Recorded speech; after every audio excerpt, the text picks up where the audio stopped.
Hi, it's Kane Hodder, Jason from Friday the 13th. You're watching Slash and Cast. Keep watching, or I'll kill you and your whole family.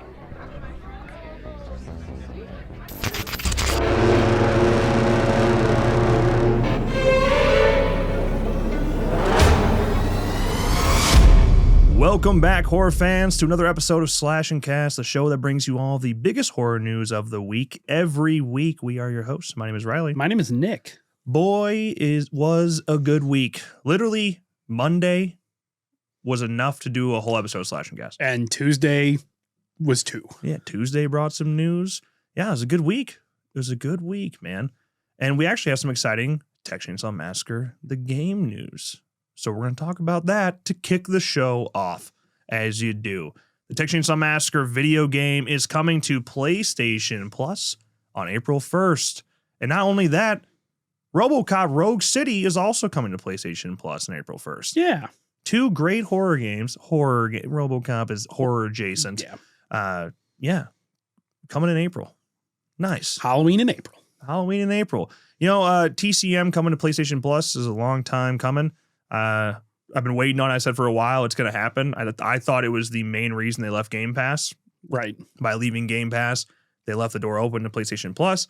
Now that they're going to be on there, you have between April 1st and May 5th to put it in your library. And as long as your PlayStation Plus membership remains active, you will be able to continue playing the game forever, which is different from Game Pass, you know? Right. A lot of people saying, "Oh, all right, get the tombstone out. Game's done." No, this is a good thing. Yeah, I've been waiting for this to happen because it was the only logical reason to not continue a deal on Game Pass was to open the door for PlayStation Plus. So glad it's here. And 6 months? 6 months after they got removed? No, longer than that. Yeah, a little bit longer than that. A little bit longer than that.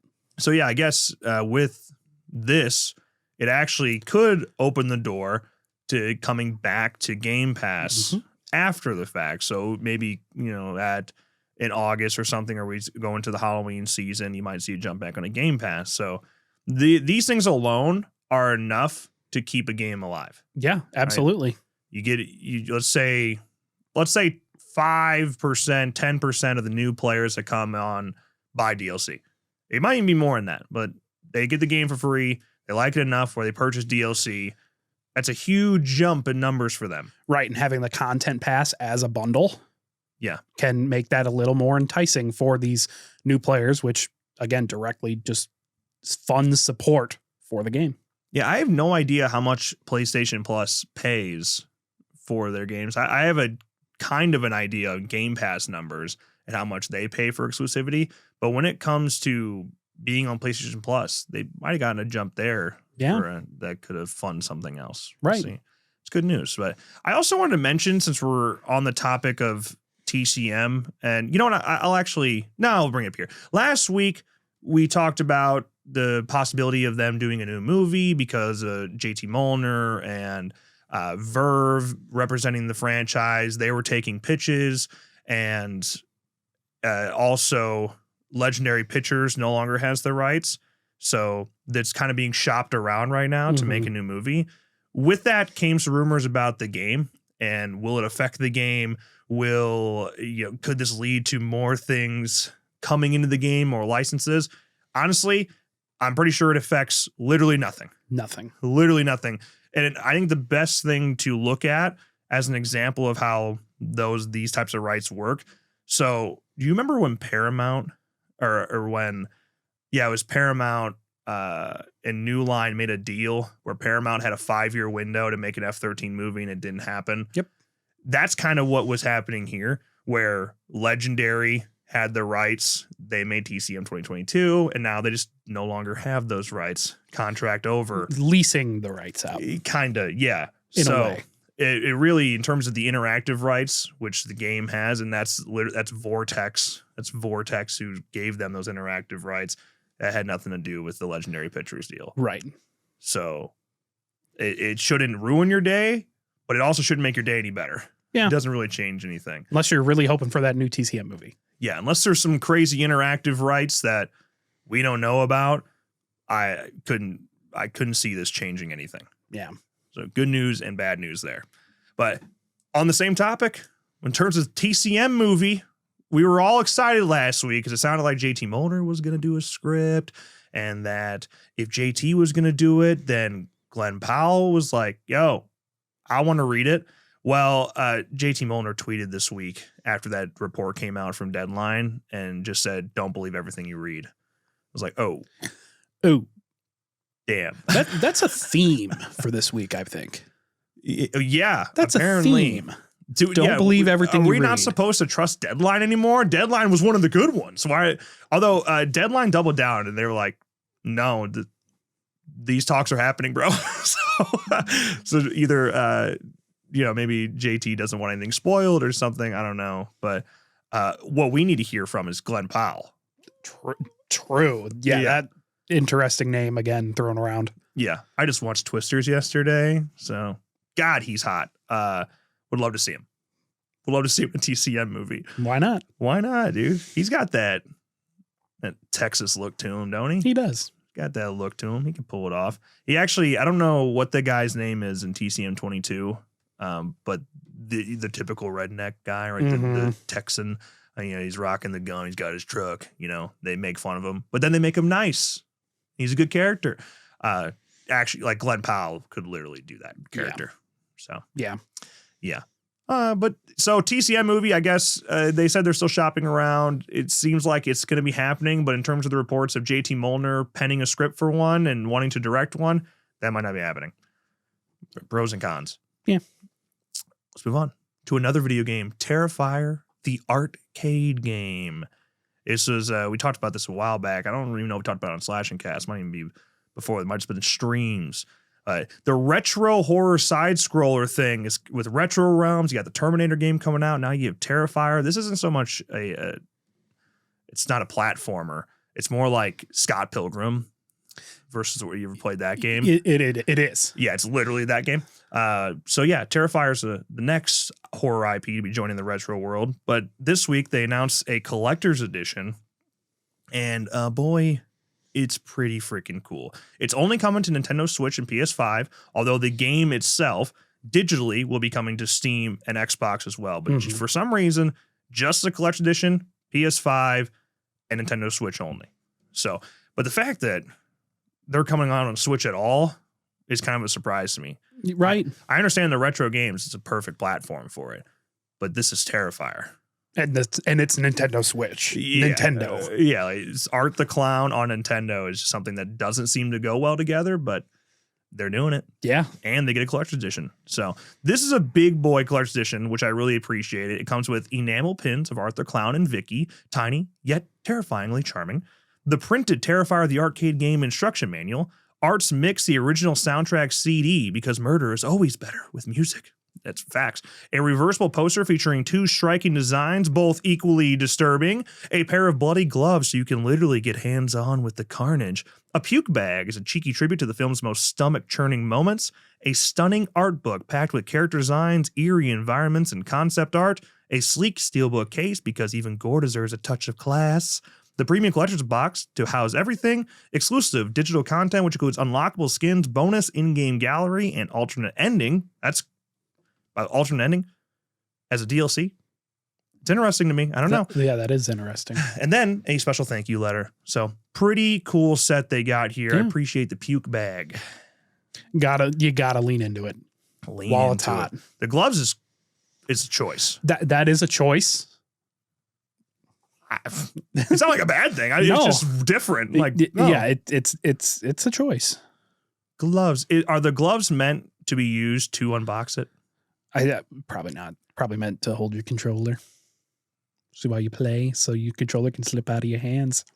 I feel like it'd be more difficult to hold the controller with the gloves like that. Yeah, I mean it's a gimmick. Yeah, which I'm into it. Hey, I'm like on the record, not the biggest Terrifier fan in the world in terms of just straight gory films. Not exactly my thing. I respect the hell out of those movies. The things that they've done for independent horror is crazy, and you can't deny how David Howard Thornton is perfect for art, and Damon Leone is the real deal when it comes to special effects.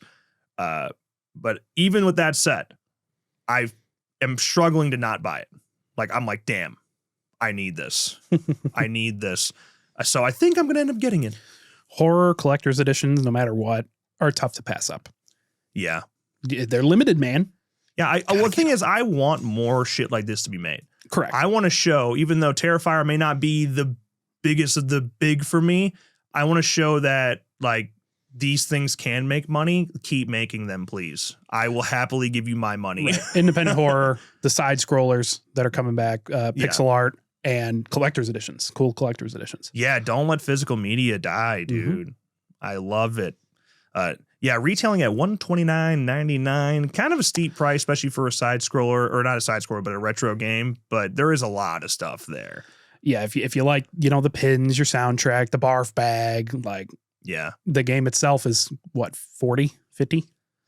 I don't even know. I was funny. I was looking into it recently to pre-order it, and nothing was available yet. So take that into account. You're getting the game included with that price. Right, so right. It's not too bad. No. I also don't know if they put it's limited edition, right? But I don't know if they clarified how limited it was. I don't think they did, at least not in the press release for it. Yeah. So, yeah, there you go. Terrifier, the arcade game, available for pre-order now. Let's move on. Our next topic, Crystal Lake, the Friday the 13th prequel series. Last time we talked about it, rumors that Linda Cardellini was potentially going to be casted as Mrs. Voorhees. Now it's official. Reported by Deadline, Linda Cardellini officially cast as Mrs. Voorhees.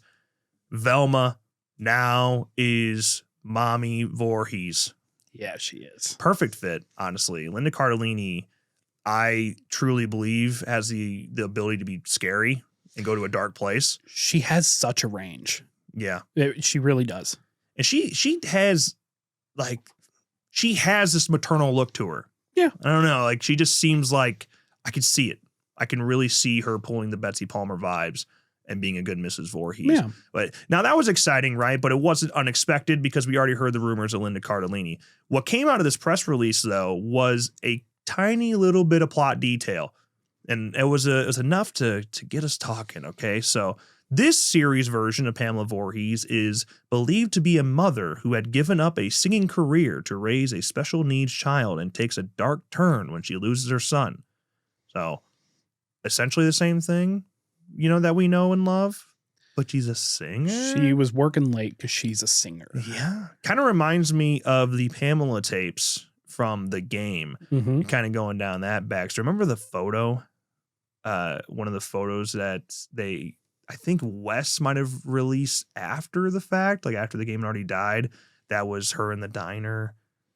Oh, I know what you're talking about. Like, yeah. I think there was Jason on like Christmas morning. You remember that stuff? Yes. It's reminds me of that. Yeah, that was after they announced end of content. Yeah. And it's kind of went down that road of teasing us with stuff. But yeah, it's interesting.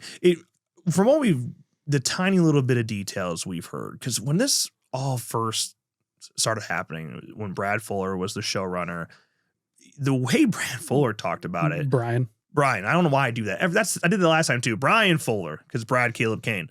Brian Fuller, the way that he talked about it was that it was like, we're going to do like the sequels. If we get up to season 10, we'll go to space. And no, we have all the rights. Like, we have adult Jason. Jason's going to be there and we're going to do that. I was like, oh, this is way different than what we thought. Right. And now it's like, we're peeling back the layers here. We're getting back into just the prequel side of things. Part of that could have been, the reason why that didn't work out, because they were just like, shit. They were in the writer's room and then all of a sudden, all right, throw everything out the window. Yeah, which probably did happen. Right. Brian Fuller is also a kind of a goofy guy. Yeah. And he's very passionate and excited about everything. So it could have been him exaggerating a little. I mean, obviously, we're really going to space, but could have been just exaggerating out of excitement. Yeah. Or that could have been the plan. Obviously, we weren't going to space, but right. It was just out of all the IPs to like not clarify what the hell you're doing, this wasn't the one. Because like, do you even have the rights to be Jason? Like, or to use Jason, adult Jason? Can you have a hockey mask and machete wielding killer? Like, can you do that? Right. And then like, yeah, his quote comes out and it's like, oh yeah, we can do that and we're gonna do it. Like, that's what we're doing. Like, oh, awesome. Oh, sweet. Okay. Yeah. Now I think we're back in the prequel world. It's being described as an expanded prequel. Yeah, it's not going to be It's not going to be your Jason X. It's not going to be your Jason Lives. Yeah. I actually think, especially now that it's Linda Cardellini, this is probably about as excited as I've been where I've had hope for this show. Yeah. Because the idea of doing a prequel in general, I didn't think was the best idea. But if you're using Linda Cardellini and you're going to lean into the trauma and like really focus on Pamela, I think there's a lot you could do with it. Yeah. It's like Bates Motel. Yeah. Slow developing series. It's not going to be just kill after kill after kill all the time. Yeah. Just if we don't, I honestly think Jason should barely be in it. Like you lead up to him dying, of course, but I think just focusing on Mrs. Voorhees and really pushing that gives it the most potential. Right. We can get the little glimpses of how she was acting even when Jason was alive and then see how his death affected her psychologically. Yeah. Like that can be interesting. And as a Friday the 13th fan, sure, I would like to see it. Would I also like to see a movie? Yes. I don't think you can pull 5 seasons out like Bates Motel somehow did. I don't think so.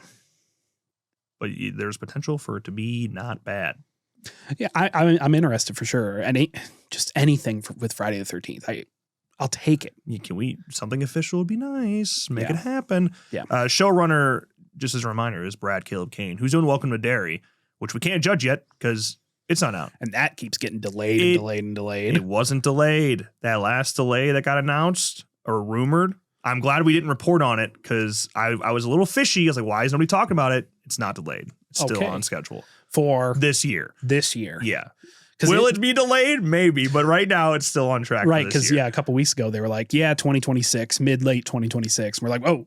Yeah, but then like nobody reported it officially. I was like, that's weird. Well, that's good. Let's keep on the track. Yeah, so far it's safe. But all right, let's move on to our next topic. Very excited about this one, but I'm also depressed about this one, and I'll tell you why in a second. I Know What You Did Last Summer just got its first official poster. Very simple. The OG logo's on there. Yes. All right, I appreciated that. Then it's just the hook and a white poster. You don't see a lot of all white posters like that anymore. So I appreciated it. Looks good. It's very simple. Yeah, and they are committed to July 18th. Yeah, that was the first thing I saw when I saw Jennifer Love Hewitt. That's actually the first one. I saw Jennifer Love Hewitt share it. Yeah. And I immediately, my eyes just went boing right to July. I'm like, okay, we're still committing to July. Yeah. And now that we've had this, they put out an official press release, which came with a plot synopsis, which we're going to talk about in a second. We're probably getting close to the teaser, like we were saying. Yeah. So, yeah, we're getting there. But the plot synopsis has me like, oh, I don't know. But the official plot here is when 5 friends inadvertently cause a deadly car accident, they cover up their involvement and make a pact to keep it a secret rather than face the consequences. A year later, their past comes back to haunt them, and they're forced to confront a horrifying truth. Someone knows what they did last summer and is hell-bent on revenge. As one by one, the friends are stalked by a killer, they discover this has happened before, and they turn to 2 survivors of the legendary Southport Massacre of 1997 for help. Now, if you just take out the last sentence, what movie did I just describe? Sounds like one of my favorite movies of the 1990s.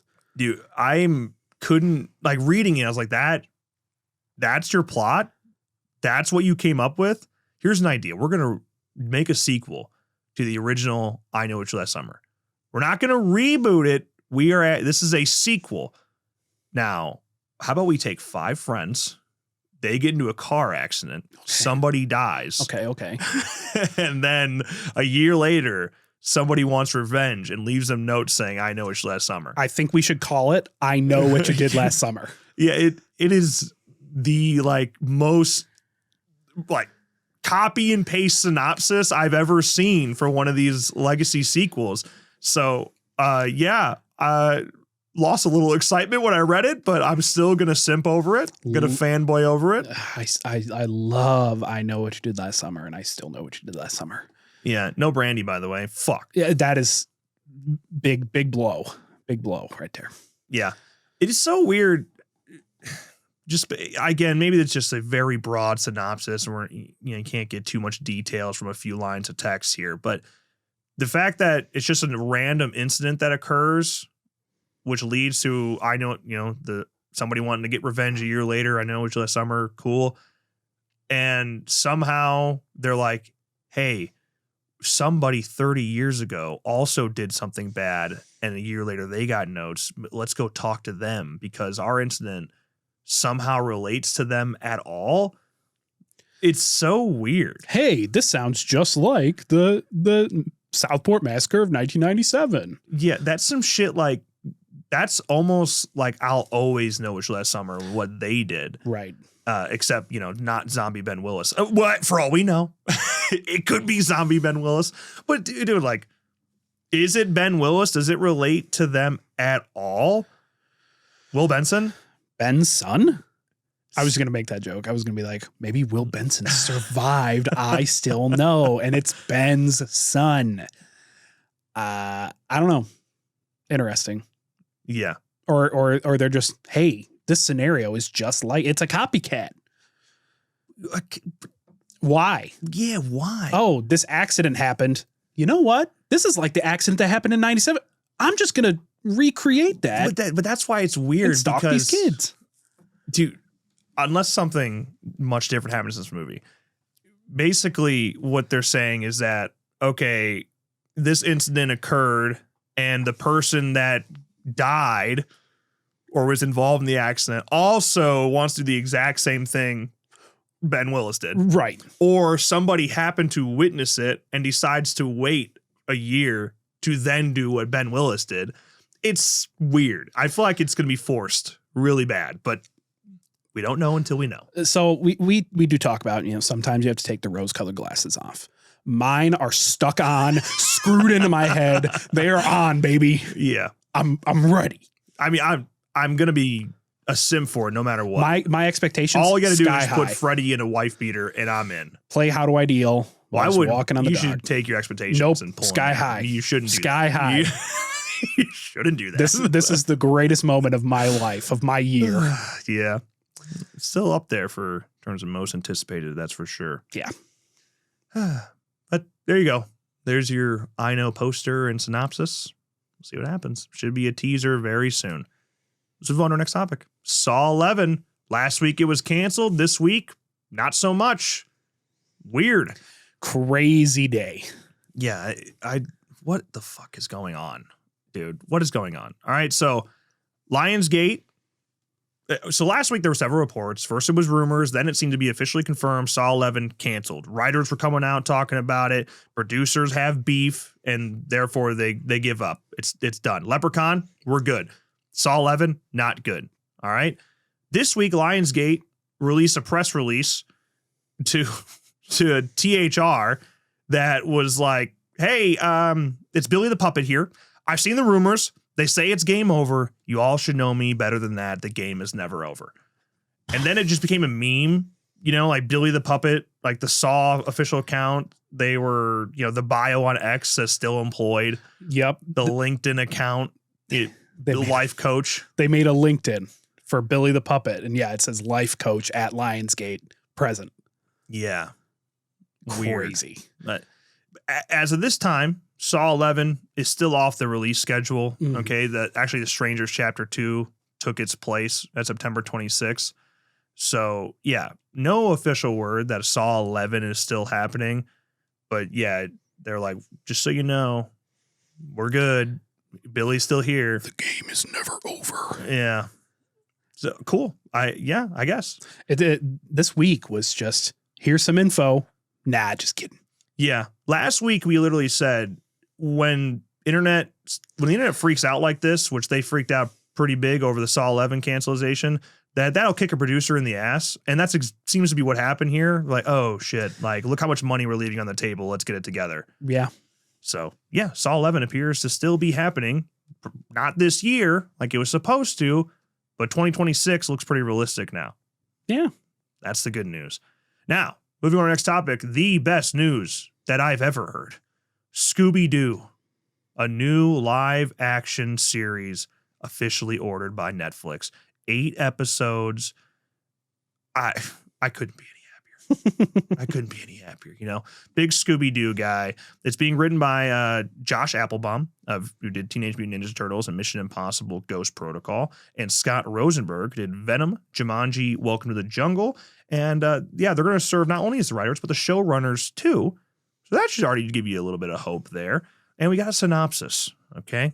During their final summer at camp, old friends Shaggy and Daphne get embroiled in a haunting mystery surrounding a lonely, lost Great Dane puppy that may have been a witness to a supernatural murder. Together with the pragmatic and scientific townie Velma and the strange but ever so handsome new kid Freddy, they set out to solve the case that is pulling each of them into a creepy nightmare that threatens to expose all of their secrets. It sounds pretty lit to me. Yeah. I was scrolling on Facebook and I saw Netflix had posted the little script, first page of the script. I'm like, oh, all right. Something I've always wanted was more of like an adult themed or kind of like CW Scooby-Doo show. Mm-hmm. And that's kind of how this reads. I'm into it. It doesn't seem like Scooby will be a talking doggy. No. But he witnessed a supernatural murder, but at the end of the day, just a lonely lost Great Dane puppy. No clarification it's a talking dog. Maybe. He may have been a witness to a murder. So maybe he only talks he's to a puppy Shaggy or something. He's a puppy, so maybe he's learning to talk. That's why you can't understand him. Yeah. I understand if they make it where Scooby is not actually a talking dog. Right. I get it. I get what we're doing here. It's fine. I'm into it still. I'm a little worried. I've always, Scooby-Doo, the last few times it's been redone, it's either like very politically motivated and then just somebody's going to be pissed off about it, or this person doesn't fit this cast anyway. I really don't give a shit about any of that. I didn't even mind Velma that much. All right. Like, we reviewed Velma and I found myself way more entertained than I should have been because it was still a solid whodunit. Yeah, very dumb on the nose, like white people suck type of jokes. White men specifically suck type of jokes the whole show. Yeah. But it was, I got some chuckles in there. I'm fine. Yeah, see? Still, that is still funny. That is still funny. I even watched Velma season 2. Like, so it takes a lot to make me hate a Scooby-Doo thing. All right. So I can handle the worst of the worst. But Peter Friedlander, vice president of scripted series at Netflix, which that's interesting that they have a vice president devoted to just that. Cool. We're excited to bring Scooby-Doo to TV as a live-action series for the first time. The beloved franchise has had an impact on pop culture that is undeniable. It's rich with universal themes of friendship that generations of fans have long embraced. Together with creative powerhouses Berlanti Productions and Midnight Radio, we're committed to delighting longtime fans and opening up a world of groovy adventures for a new era of meddling kids. We were just talking about this a little bit with talking about Looney Tunes. There are very few IPs that truly stand the test of time. Yep. Pokemon, Looney Tunes, which now Warner Brothers is kind of giving up and selling Looney Tunes, so even that's starting to fall. Yeah. And Scooby-Doo. Scooby-Doo, it just isn't going anywhere. Yeah. It all these years later still has the staying power. Yeah, I would like to see a new show do really well. And now that there's like one with real money behind it, with Netflix money behind it, I have hopes. You can do this. I hope so. But the thing is, the reason I put that Friedlander, the vice president script series Netflix quote in there, was that, the universal themes of friendship that generations of fans have long embraced. Like, yeah, lean into that. I understand you got to be modern, and certainly you have to bring up modern things, but like, dude, them being friends who solve mysteries is what people buy into. Yep. The whodunit, the fun, the supernatural. Like, you don't need to do what Velma did and just kind of shove dumb shit down our throat. You can do this without even talking about modern things. That's what you can go back and watch Scooby-Doo, Where Are You? From 1969 and not even realize you're watching something from 60 years ago. Yep. Like, you can do this, man. Don't ruin this for me. Yeah. I need my son to love it. Come on. And who knows if this just isn't a moneymaker for Netflix, maybe they can go animated. Yeah. The thing was, the last live action cast, of course, of Linda Cardellini, Freddie Prinze Jr., Sarah Michelle Gellar, and Matthew Lillard, you couldn't have done it any better. Yeah. So finding that cast can be tough. I don't even think they're going to try to look like your typical, like, that's how Daphne looks, that's how Shaggy looks. They're probably going to be much different vibes. They're younger. Yeah, younger, maybe like the stoner that is Shaggy, that they may not lean into that as much, like the stoner vibes or the athletic Fred.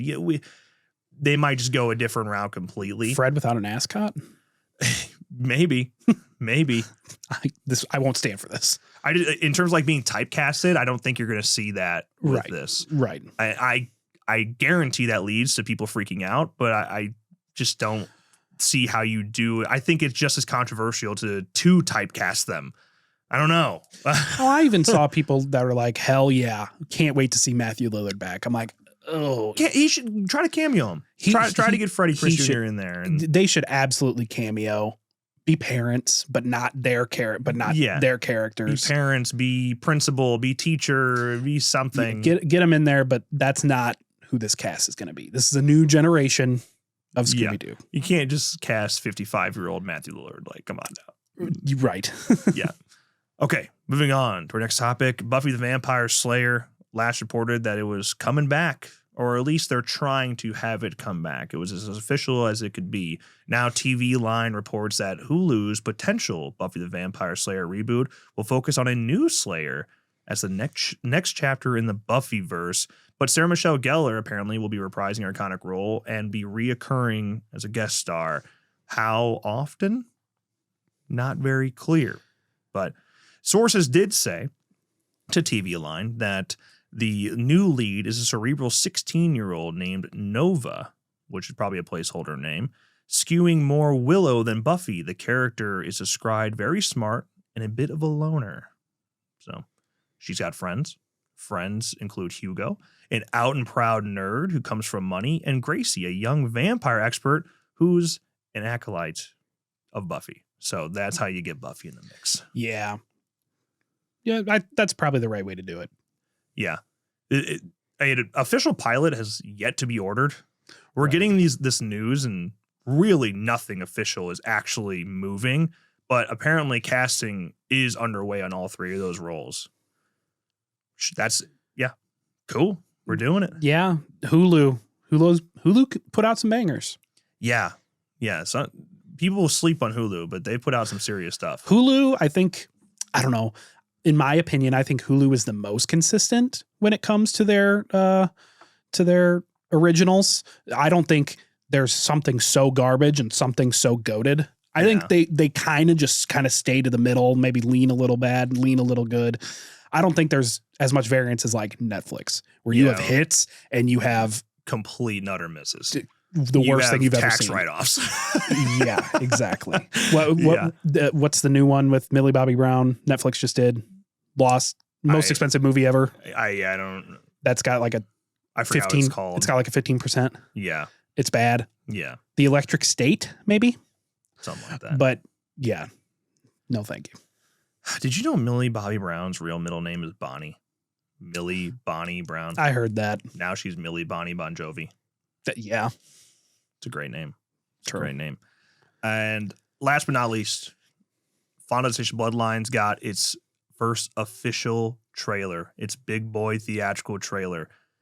It's good. I'm going to tell you right now, it's good. I liked it a lot. Okay. My recommendation is if you are going to see Final Destination Bloodlines on May 16th, don't watch the trailer. I didn't. Yeah. I just watched the end. What's nice about it is that you do actually, we understand the title Bloodlines now and where it's going with that. But other than that, it doesn't like straight out on the nose spoil kills, but it gets damn close. You know, it gets very close to spoiling some things. So if you're already going to go see it, this trailer is not going to make the difference for you. Just don't watch it. That's what I would say. Yeah. Yeah. I saw the end right before cut to the title card. And then I heard Tony Todd. Yeah. So Tony Todd, of course, is featured in the trailer. They actually had his still come out this week as well. Yep. And yeah, it's exciting to see Tony Todd, but at the same time, it was heartbreaking because you look at him and you're like, there's cancer. Like you could see it. You can see he was dealing with something. Yeah, I mean, he's skinny in it. Yeah. But I tell you what, that voice didn't go. No. He still sounded damn good. Yep. That was, and yeah, I like that he spoke throughout the trailer. Is that the only scene? That's it. That's it. It's just like one line. And yeah. That scene where you see him in the trailer. That's probably the only scene he's in. yeah. And when it comes to the trailer, just in my review of it here, to hopefully convince you not to watch it, I don't know. The one thing that we're clearly seeing is that they get it. Like Zach Lipovsky has learned a lot since 2014's Leprechaun Origins. And it's like, you could tell it's made by somebody who likes the franchise. Yep. Like they are all in on it. That's what I've heard. Yeah. They're all in on the vibes. Like they're not trying to do anything unique or different. And I mean that in a positive way. Like they're doing what we love in this franchise and just bringing it into a new generation. Thank you.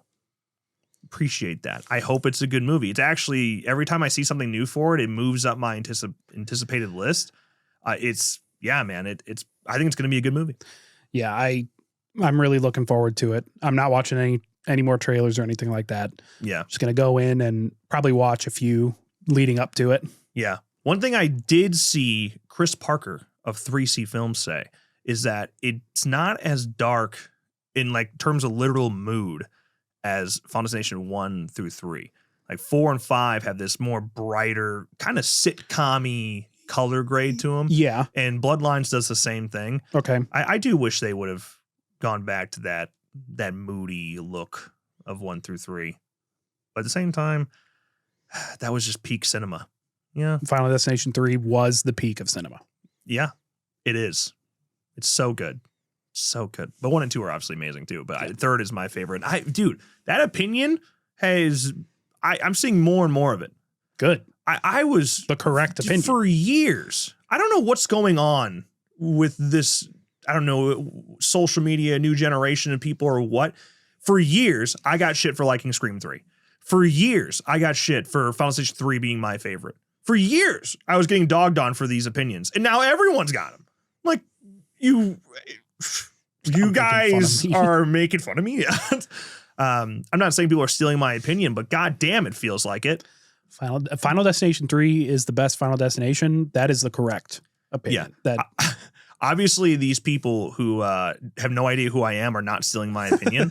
But I'm telling you, years I felt like the outcasts. And now everybody's just jumping on the fucking bandwagon. I mean, Mary Elizabeth Winstead, man, she does something. She did something for me. She does something for me. Yeah, she changed me as a man. She changed me. Yes, sir. Yeah.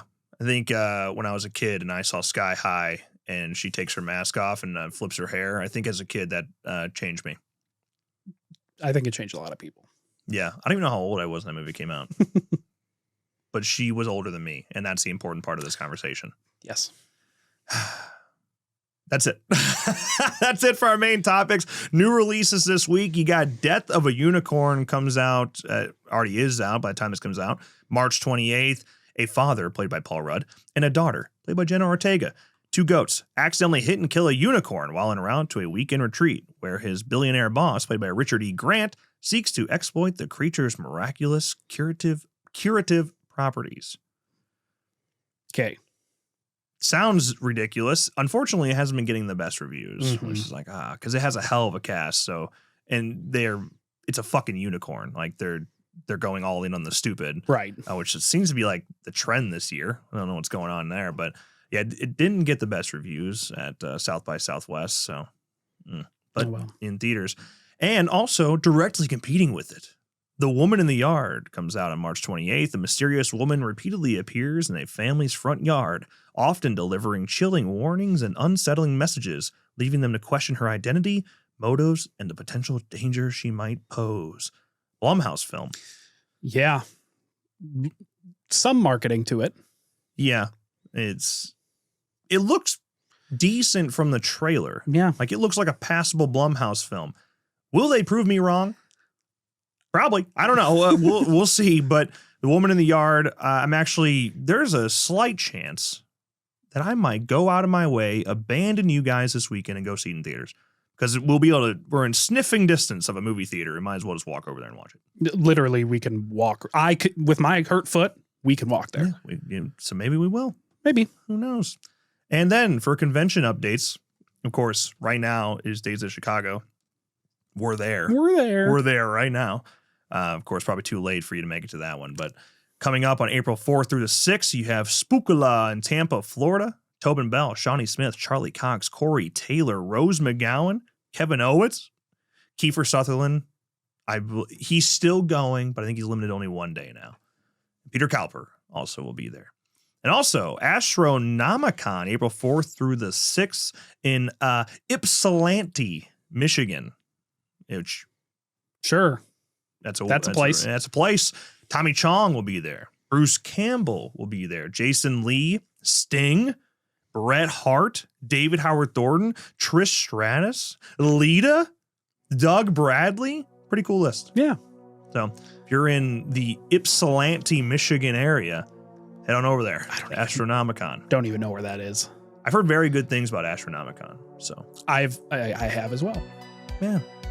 That's it. That's officially our topics of the week for Slash and Cast. Let us know your thoughts on all of them in the comments below. That's going to wrap up this video. If you enjoyed, make sure you drop a like and subscribe to our channel for more episodes like this one. And of course, as always, thank you guys so much for watching, and we'll see you in the next one.